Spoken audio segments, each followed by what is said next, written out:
নমস্কার, কৃষ্ণা টক্স বাংলা চ্যানেলে আপনাদের স্বাগতম। এমন কিছু মৌলিক প্রশ্ন থাকে যা মানব জীবনের প্রতিটি মুহূর্তে আমাদের ভাবায়। সেই গভীর প্রশ্নের উত্তর লুকিয়ে আছে শ্রীমদ্ভগবদ্গীতার প্রতিটি শ্লোকে। আজ আমরা সেই প্রশ্নের গভীরে প্রবেশ করব, যা আমাদের জীবনের ভিত্তি। ধর্ম আসলে কি? ধর্ম শব্দটি শুনলেই আমাদের মনে আসে কতগুলি পূজা, কিছু আচার অনুষ্ঠান বা জটিল নিয়মের কথা। আমরা মনে করি ধর্ম শুধু মন্দিরে বা তীর্থক্ষেত্রে সীমাবদ্ধ, কিন্তু ভগবান শ্রীকৃষ্ণ শ্রীমদ্ভগবদ্গীতার মাধ্যমে এই ধারণাকে সম্পূর্ণ নতুন দিক থেকে ব্যাখ্যা করেছেন। তিনি দেখিয়েছেন, ধর্ম আমাদের জীবনের প্রতিটি শ্বাস প্রশ্বাসের সঙ্গে যুক্ত। আজকের আমাদের এই আলোচনা প্রমাণ করে দেবে যে ধর্ম কেবল কোনো বাঁধাধরা প্রথা বা সংস্কৃতি নয়, বরং ধর্ম হলো জীবনের সেই মৌলিক চালিকা শক্তি যা আমাদের অস্তিত্বকে অর্থ দেয়। ধর্মই আমাদের পথ দেখায়, কি করা উচিত আর কি করা উচিত নয়, এটাই তার সবচেয়ে সরল ব্যাখ্যা।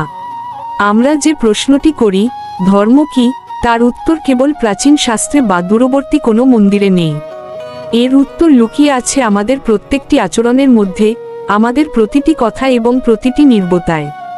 ধর্মকে বুঝতে হলে প্রথমে নিজের আচরণকে বুঝতে হবে।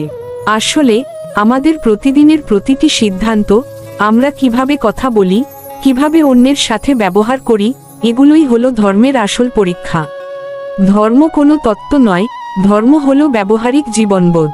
এই প্রসঙ্গে শ্রীকৃষ্ণ গীতার 3য় অধ্যায়ের একটি শ্লোকে বলেছেন, ন হি কশ্চিৎ ক্ষণিকম অপি জাতু তিষ্ঠত্ব কর্মকৃত, ন হি কশ্চিৎ ক্ষণম অপি জাতু তিষ্ঠত্ব কর্মকৃত। অর্থাৎ কেউই কোনো মুহূর্তে কর্ম না করে থাকতে পারে না, কারণ সবাই প্রকৃতির দ্বারা পরিচালিত। তাই আপনি কিছু না করলেও আপনার সেই নিষ্ক্রিয়তাও এক প্রকার আচরণ বা কর্ম। ধর্ম শব্দের শাব্দিক অর্থ হল ধারণ করা। এই ব্রহ্মাণ্ডে যা কিছু নিজের বৈশিষ্ট্য বা গুণাগুণকে ধারণ করে, তাই ধর্ম। যেমন জলকে ঠান্ডা ও তরল হওয়া ধারণ করতে হয়, আগুনের ধর্ম হল দহন করা বা উষ্ণতা দেওয়া। গীতার মতে ধর্ম হল সেই শাশ্বত নীতি যা বিশ্বকে টিকিয়ে রাখে এবং প্রতিটি বস্তুকে তার স্বভাবে স্থির রাখে। যদি আগুন তার ধর্ম ভুলে যায়, তাহলে বিশ্ব ধ্বংস হবে। ঠিক তেমনি মানুষ যখন তার মানবিক ধর্ম থেকে বিচ্যুত হয়, তখন সমাজে অশান্তি আসে।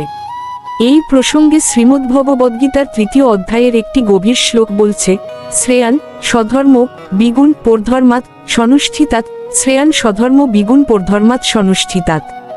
অর্থাৎ অপরের ধর্ম অপেক্ষা নিজের ধর্ম পালন করাই শ্রেয়, যদিও তাতে ত্রুটি থাকে।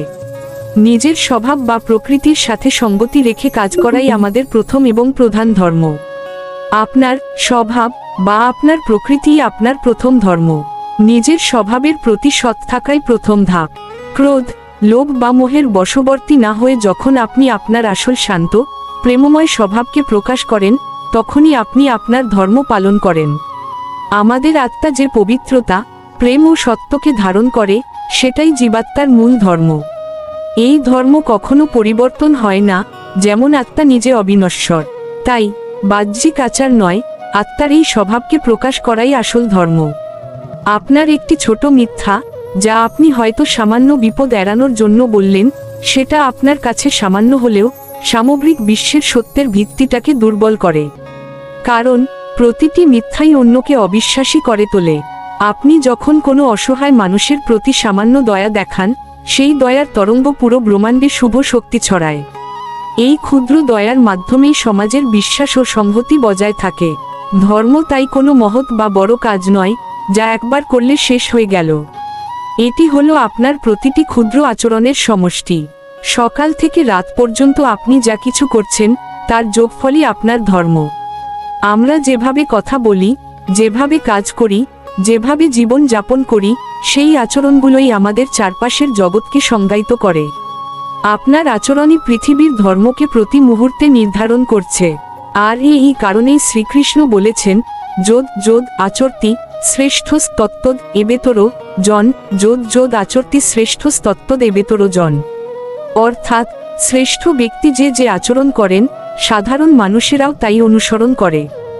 আপনার আচরণ কেবল আপনার নয়, বরং আপনার চারপাশের সমাজেরও ধর্ম তৈরি করে।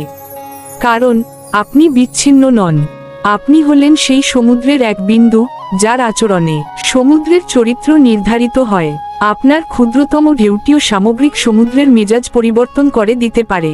আমাদের নিজেদের মনে রাখতে হবে, আমরা যে পৃথিবীতে বাস করি তা আমাদেরই প্রতিচ্ছবি। আমরা যদি শান্তি চাই, তবে আমাদের আচরণে শান্তি থাকতে হবে। আপনি যা দেবেন, পৃথিবী সেটাই ফিরিয়ে দেবে। ভগবান শ্রীকৃষ্ণ অর্জুনকে বারবার বলেছেন, ফল বা ফলাস্তি ত্যাগ করে কর্তব্য পালন করাই ধর্ম, এটাই কর্মযোগ। ফলাস্তিই আমাদের দুর্বল করে, আর ফলের আশা না করে কর্ম করাই ধর্মকে শক্তিশালী করে। নিষ্কাম কর্মের অর্থ হল, আপনি আপনার সেরা আচরণটি করলেন, আপনার শতভাগ প্রচেষ্টা দিলেন, কিন্তু সেই কাজের বিনিময়ে কি পাবেন, সেই ফলের আশা রাখলেন না। এটাই হলো গীতার সর্বোচ্চ ধর্ম। যেখানে সত্য আছে, সেখানেই ধর্ম আছে। সত্য রক্ষা করাই জীবনের সবচেয়ে বড় ধর্ম। শুধু কথা বলার মধ্যে নয়, আপনার চিন্তা, আপনার কাজের মধ্যে যেন কোনো অসত্য না থাকে। আপনার আচরণ যখন অন্য কারো ক্ষতি করে না, যখন আপনার কাজ কারো দুঃখের কারণ হয় না, সেটাই অহিংসার ধর্ম। অহিংসা কেবল শারীরিক আঘাত না করা নয়, কথা বা চিন্তা দিয়েও কাউকে আঘাত না করা। এই ক্ষুদ্র ক্ষুদ্র নৈতিক আচরণগুলোই সমাজের ভিত্তি তৈরি করে। সমাজের প্রতিটি মানুষ এই নৈতিকতাকে অনুসরণ করলে তা একসময় বিশ্বের ধর্ম বা বিশ্বজনীন নীতি হয়ে ওঠে। আর যখন এই ধর্মের নীতি ক্ষুণ্ণ হয়, তখনই ভগবানকে অবতরণ করতে হয়। যেমনটি গীতার ৪র্থ অধ্যায়ের এই বিখ্যাত শ্লোকে বলা আছে, যোদা যোদা হি ধর্মস্য গ্লানির ভবতি ভারত, যোদা যোদা হি ধর্মস্য গ্লানির ভবতি ভারত। অর্থাৎ, যখনই ধর্মের পতন ঘটে, তখনই আমি পৃথিবীতে অবতীর্ণ হই। তাই প্রতিটি মুহূর্তে আমাদের উচিত নিজের আচরণের মাধ্যমে ধর্মকে রক্ষা করা। যদি প্রত্যেকে নিজের প্রতি সৎ আচরণের ধর্ম পালন করে, তবে গোটা বিশ্ব নিজেই সুখী হয়ে উঠবে। কোনো বাহ্যিক শক্তির দরকার হবে না, অভ্যন্তরীণ শুদ্ধাচারী বিশ্বকে শান্তিময় করে তুলবে। যখন আপনি কোনো কাজ সততার সঙ্গে করেন, কোনো ফাঁকি না রেখে আপনার দায়িত্ব পালন করেন, তখন আপনি ধর্মের প্রতিষ্ঠায় সাহায্য করছেন। আপনার কাজই তখন পূজায় পরিণত হয়। যখন আপনি আপনার সময়ের প্রতি শ্রদ্ধাশীল হন, যখন আপনি অন্যের সময় নষ্ট না করেন, তখন আপনি কালের ধর্মকে সম্মান করছেন। কারণ সময়ই এই নশ্বর জগতে সবচেয়ে মূল্যবান সম্পদ। শুধু বড় বড় দার্শনিক বিষয় বা উপদেশের মধ্যে ধর্ম নেই। আপনার কথা বলার ভঙ্গি, আপনার শ্রদ্ধা, আপনার ব্যবহার, এগুলোই আপনার ধর্ম। একটি নম্র কথাই হাজারো উপদেশ থেকে বেশি শক্তিশালী। অন্যের প্রতি আপনার ঘৃণা বা প্রেম, আপনার দয়া বা উপেক্ষা, সেটাই পৃথিবীর বুকে আপনার ধর্মীয় সাক্ষ্য। পৃথিবী আপনার ভেতরের ভাবটিকে গ্রহণ করেই প্রতিক্রিয়া জানায়। প্রতিটি মানুষ হলো এক একটি আলোর উৎস। আপনার শুভ আচরণ সেই আলোকে আরও তীব্র করে তোলে, যা অন্ধকারকে দূর করে। এই আলোকই সম্মিলিতভাবে গোটা বিশ্বকে আলোকিত করে, এটাই ধর্মের চূড়ান্ত পরিণতি। আপনার ভেতরের সেই আলো কখনো নিভতে দেবেন না। আজকের আলোচনার সারমর্ম এটাই যে, ধর্ম কোনো কঠিন তত্ত্ব নয়। ধর্ম হলো আপনার আচরণ, যা আপনি প্রতিনিয়ত এই পৃথিবীতে স্থাপন করছেন। আপনার আচরণই আপনার প্রকৃত পরিচয়। আপনার ব্যক্তিগত নৈতিকতা ও আচরণই বিশ্বের শান্তি, স্থায়িত্ব এবং শুভত্বকে ধারণ করে রাখে। এটাই ধর্মের আসল রহস্য, যা শ্রীকৃষ্ণ আমাদের শিখিয়েছেন। এই গভীর আধ্যাত্মিক আলোচনা শুনতে প্রতিদিন রাত 8টায় কৃষ্ণা টক্স বাংলা চ্যানেলের সঙ্গে থাকুন। এখানে ধর্মীয় ও আধ্যাত্মিক বিষয় নিয়ে হৃদয় ছোঁয়া বিশ্লেষণমূলক আলোচনা হয়। আপনার জীবনে যদি কোনো দ্বিধা, প্রশ্ন বা আবেগের ঝড় আসে, তবে এই আলোচনা আপনাকে সঠিক পথে পরিচালিত করবে। তাই এমন আধ্যাত্মিক ভাবনার সঙ্গী হতে ভিডিওটিতে একটি লাইক দিন, আর কমেন্টে জানিয়ে দিন আপনি কোন বিষয়ে আলোচনা শুনতে চান। চেষ্টা করব সেই বিষয়টিকে সনাতন ধর্মের শাস্ত্র ভাণ্ডার, যেমন বেদ, উপনিষদ, রামায়ণ, মহাভারত, ভাগবত এবং শ্রীমদ্ভাগবত গীতা এর আলোকে বিশ্লেষণ করার জন্য। দ্বিধা করবেন না, কারণ আপনার প্রশ্নের মাধ্যমে আমরা অনেকেই নতুন কিছু জানতে পারব। তাই চ্যানেলটি সাবস্ক্রাইব করুন আর বেল আইকনটি অন করে রাখুন, যাতে কোনো গুরুত্বপূর্ণ আলোচনা মিস না হয়। আপনার বন্ধু ও পরিজনদের সাথেও চ্যানেলটি শেয়ার করুন, তাদেরকেও এই জ্ঞান ও ভক্তির আলোয় অনুপ্রাণিত করুন। সকলের জীবন ভরে উঠুক কৃষ্ণ ভাবনায়। হরে কৃষ্ণ।